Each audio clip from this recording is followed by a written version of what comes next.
suitcases, some unzipped, spilling my clothes. Cardboard boxes sealed with hasty strips of packing tape. My grandmother's porcelain figurines, wrapped in a dish towel, and perched precariously on top of a stack of my books. It looked like the aftermath of a burglary, but one where only my possessions had been targeted.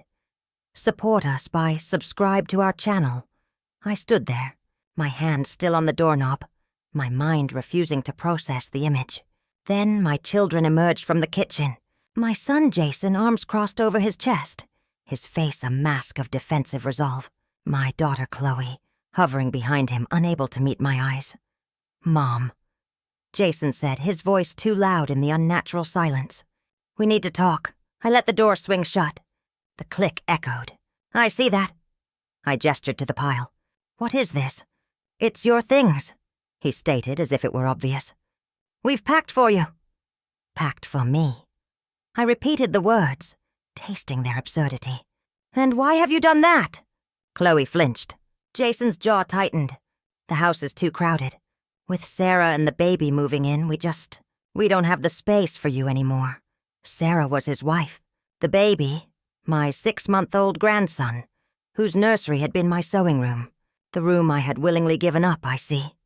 I said, my voice dangerously calm. "And where precisely am I supposed to go?" "We found you a place," Chloe piped up, her voice thin and reedy. "It's a nice senior community over on Elm Street. They have bingo." I looked from my son's stubborn face to my daughter's guilty one. This wasn't a spontaneous decision. This was a planned coup. I thought of the family dinner 2 nights ago. The strained conversation. Sarah complaining about the lack of storage. Jason talking about equity and the high cost of a bigger house.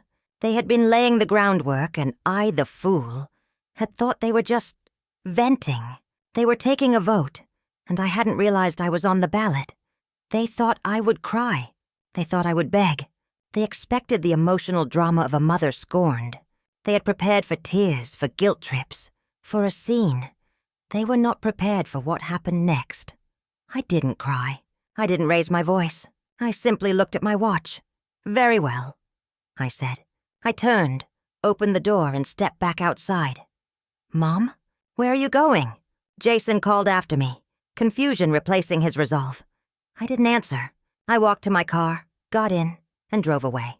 I saw them standing in the doorway in my rearview mirror, 2 confused silhouettes. They thought I was leaving. They thought they had won. I drove directly to a nondescript office building downtown. I took the elevator to the 7th floor. The plaque on the door read, "Vance and Associates, Estate and Property Law." I had a standing appointment here every 6 months, a habit I'd started after my husband Robert died. Just to keep everything in order, I'd told the kids. They'd never asked for details. Robert had been a shrewd man. He'd loved his children, but he hadn't trusted them.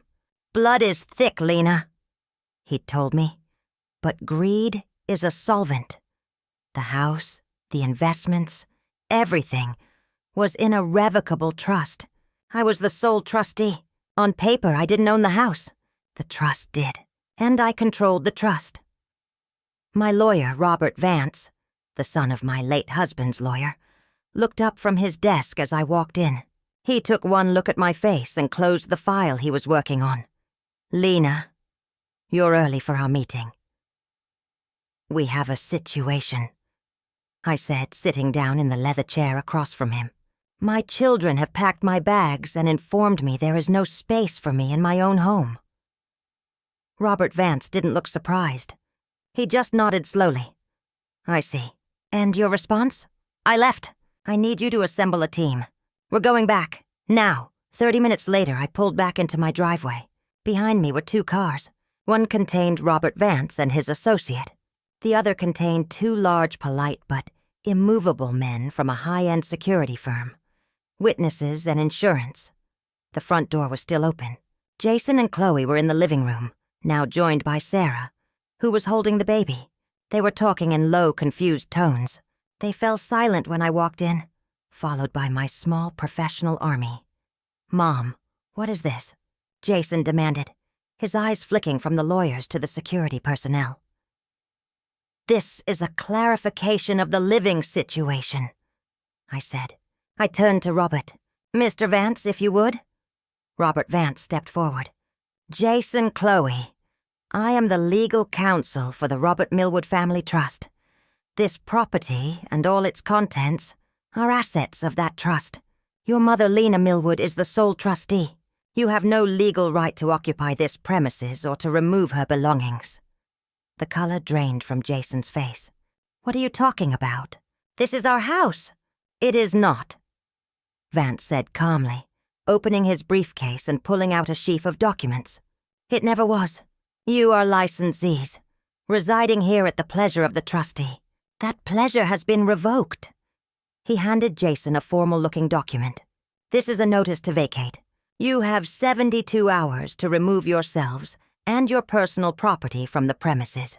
After that, the locks will be changed, and any remaining items will be considered abandoned and disposed of. Sarah let out a small cry. Chloe started to sob. Mom, you can't do this. I'm not doing anything, I said, my voice still calm, still even. You did this. You made a decision for this family. I am simply executing it. You said there was no space for me here. You were correct. There is no space for you here. Jason stared at the eviction notice, his hands shaking. You're kicking us out? Your own children? Your grandchild? You packed my bags, Jason, I said, looking at the pathetic pile of my life. You told me to leave. You just made one critical error. You gave the order to the wrong person. I turned to Robert Vance. I'll be at the Grand Hotel. Please oversee the process. Ensure they take only what is legally theirs. I handed him a set of keys. These are for the locksmith. I didn't look back at my children. I didn't say goodbye to my grandson.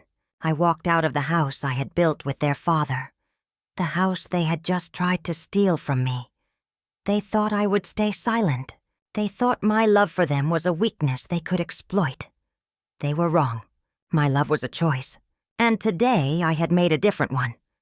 The silence in my suite at the Grand Hotel was a physical presence, thick and absolute. It was the first true silence I'd experienced in 20 years. Uninterrupted by the sounds of my children's lives. There was no blaring television, no arguing, no baby crying. Just the low hum of the air conditioner and the distant whisper of city traffic 17 floors below. I stood at the window looking out at the glittering skyline and felt nothing. No grief, no rage, just a cold, clean emptiness. The surgery was over. The tumor of their entitlement had been cut out. My phone, face down on the mahogany desk, began to vibrate. It didn't chirp or sing a tune. I'd had it on silent for a decade.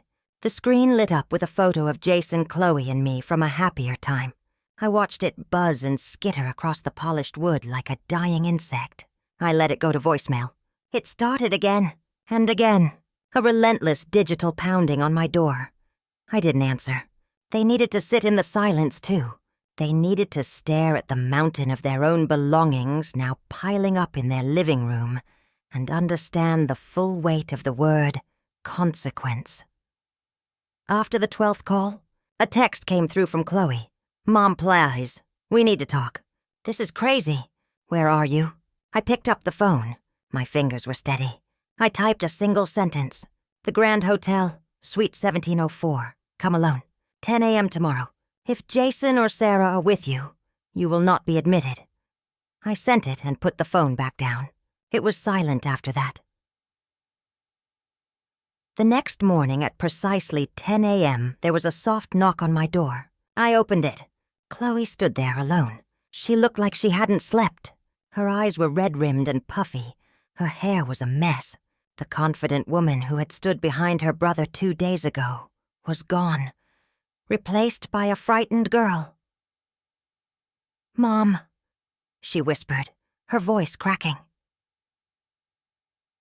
I stepped aside and let her in. She hovered near the doorway, not daring to venture further into the spacious, opulent suite.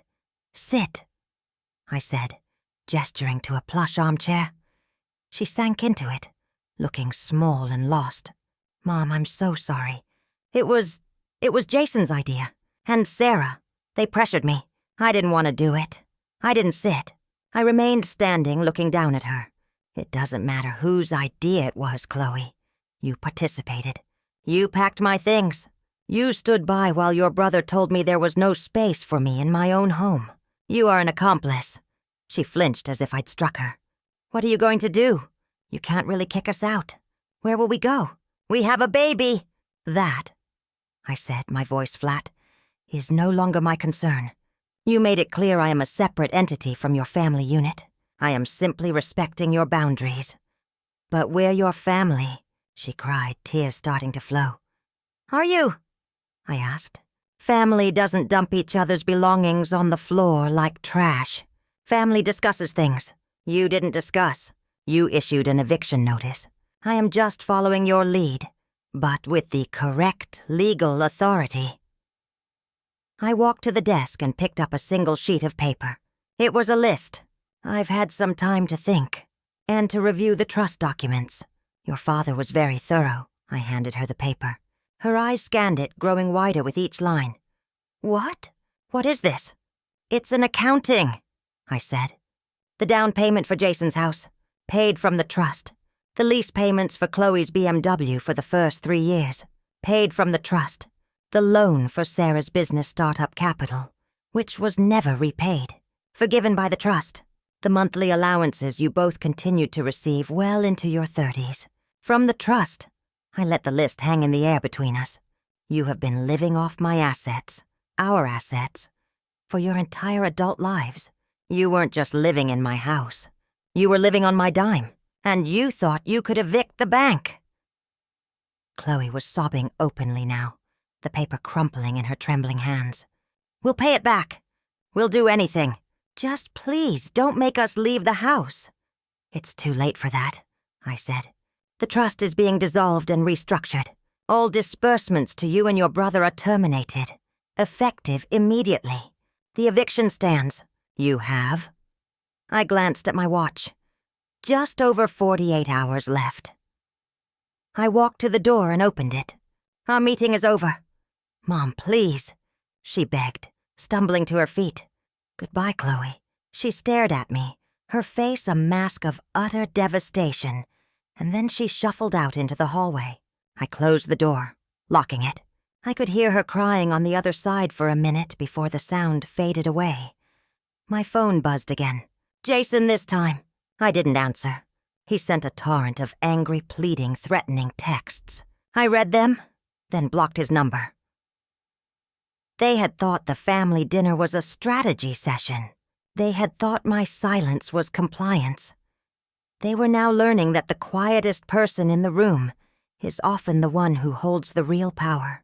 They tried to throw away their mother. Now they were discovering what it felt like to be the ones who were disposable. The eviction wasn't just from a house. It was from my life. And that was a eviction notice there was no lawyer in the world who could fight. The 72-hour deadline came and went. I didn't go to the house. I had Robert Vance and the security team handle the final walkthrough. He called me at the Grand Hotel, his voice crisp and professional. It's done, Lena. The premises are vacant. They left, under protest. Jason was particularly vocal. He made some threats. What kind of threats? I asked, pouring a cup of tea. My hand was steady. The usual.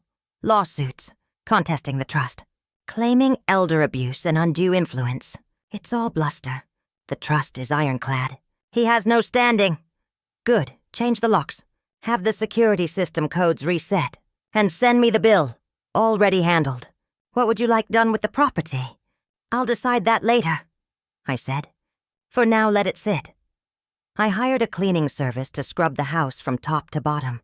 I didn't go to supervise. I didn't want to see the empty rooms, the ghostly outlines on the walls where their pictures had hung. I had the cleaning service manager send me photos when it was done. The house looked like a museum exhibit, pristine and utterly lifeless. Perfect.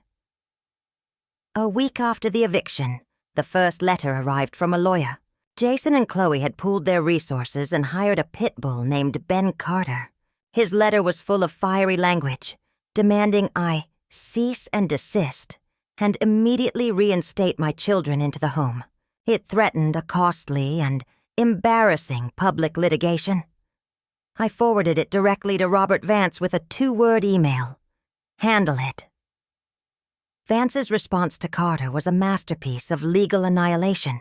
It was 10 pages long, citing specific clauses in the trust, the notice to vacate, and the documented financial history of disbursements.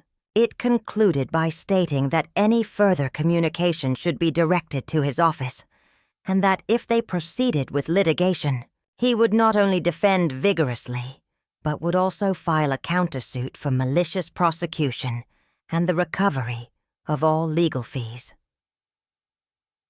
We never heard from Ben Carter again. The financial shockwave hit them next. With the trust disbursements cut off and no free housing, their carefully constructed lives began to implode. I heard through a discreet private investigator I'd hired, not to harass them, but to ensure they didn't try to damage the property, that Jason and Sarah had moved in with her parents, a cramped situation that was reportedly tense. Chloe had rented a small apartment and had to get a second job. The BMW was repossessed. They tried one more direct approach. They ambushed me in the lobby of the Grand Hotel as I was returning from a matinee. The 3 of them stood there, a united front of desperation. Jason red-faced, Sarah holding the baby like a shield, Chloe looking at the floor.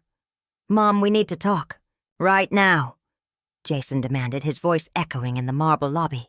A few hotel guests turned to look. I didn't break stride. "I have nothing to say to you. You can't do this to us. I'm your son," he shouted, stepping in front of me. The hotel's head of security, a large, calm man named George, who I'd made a point of getting to know, materialized instantly. "Is there a problem, Ms. Millwood?" "These people are harassing me," I said calmly. "They are not welcome here." George positioned himself between me and Jason. "Sir, you need to leave the premises. Now." "You see?" Jason spat at me, his voice cracking with a mixture of fury and despair. "This is who you are now? Hiding behind security? You're not my mother. You're a monster." I looked at him, at my firstborn, and I felt a distant academic pity. He still didn't understand. He thought this was an emotional argument. He thought calling me a monster would hurt me. "This isn't about being a monster, Jason," I said, my voice so quiet he had to lean in to hear it over the lobby's noise. "This is about cause and effect. You made a choice. You presented me with a fait accompli. I am simply living in the world you created." I turned and walked towards the elevator, George a solid presence at my back. I didn't look back. I heard Sarah start to cry, and Jason's guttural roar of frustration was cut off as the elevator doors slid shut. The silence in the elevator was peaceful. They had thought the family home was an asset to be inherited. They had thought I was the placeholder, the custodian of their future. They were now learning the hard truth. I wasn't the custodian. I was the owner, and I had just foreclosed. A year passed. The seasons turned without any input from me. I traveled. I spent a month in a villa in Tuscany, learning to make pasta from a tiny, fierce nonna who didn't speak a word of English. I hiked in Patagonia, the wind whipping away any lingering whispers of the past. I did not grieve. I renovated. Myself, I sold the house. Not to a young family, as some sentimental part of me might have once envisioned, but to a developer. They tore it down and built 2 modern minimalist townhomes in its place. I drove by once just to see. There was no trace of the garden I'd tended, the porch where the kids had played, the room where Robert had taken his last breath. It was just new land. It was cathartic. The proceeds from the sale, combined with the rest of the dissolved trust, created a sum of money so vast it was almost abstract. It sat in new accounts, under my name alone. I had no heirs to leave it to. Not anymore. That's when I founded the Millwood Foundation. Its mission was simple, stark, and born directly from my experience: to provide legal and financial resources to elderly individuals facing financial exploitation or forced eviction by family members. We hired a team of lawyers as sharp as Robert Vance and social workers, with the patience of saints. We called it the First Stone Project, a quiet nod to the biblical phrase. We would not cast the first stone of accusation, but we would provide the sling and the stone for those who needed to defend themselves. The Foundation's launch was low-key, but the story behind it was too compelling for the media to ignore. Local philanthropist turns personal betrayal into lifeline for seniors. The headlines read, "My picture was in the paper. I looked calm, resolute. A woman not defined by her pain but empowered by it. I knew they would see it." The letter arrived a week later. It was from Chloe. The handwriting was neat, controlled, but the paper was cheap. "Mom, I saw the article. The Foundation is a beautiful thing. I'm glad some good is coming from everything. I'm not writing to ask for anything. I just wanted to tell you that I understand now. Truly. I've been in therapy. I've had to face a lot of hard truths about myself, about my passivity, my entitlement. What we did to you was monstrous. There is no other word for it. Jason and Sarah are divorcing. The pressure broke them. He's not well. He blames you for everything. I've tried to talk to him, but he won't listen. I don't expect a reply. I just needed you to know that I see the woman you are, and I am in awe of her, and I am so desperately sorry for the daughter I was. I love you." Chloe, I read the letter 3 times. The words felt true. They didn't spark joy or reopen old wounds. They were just information, a status report from a life I no longer inhabited. I did not write back, but I did not throw the letter away. I filed it in a drawer in my new, sleek apartment downtown, a place with views of the city and no memories. It was a piece of data, a point on a graph that showed a possible, distant trajectory of healing. For her, not for me. My healing was already complete. My life now is my own. It is quiet, purposeful, and on my terms. I sit on the board of my foundation. We have already helped dozens of terrified grandparents and parents reclaim their power, their homes, their dignity. Every time we win, it is a silent echo of my own victory. My children thought they were discarding a used-up old woman.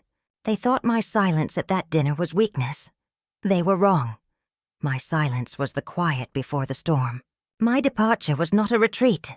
It was a strategic repositioning. They didn't just lose a house. They lost their anchor, their financier, and their moral compass, all in one fell swoop. They tried to empty my home of me, so I emptied my world of them. And in the vast, quiet space that remained, I built a kingdom.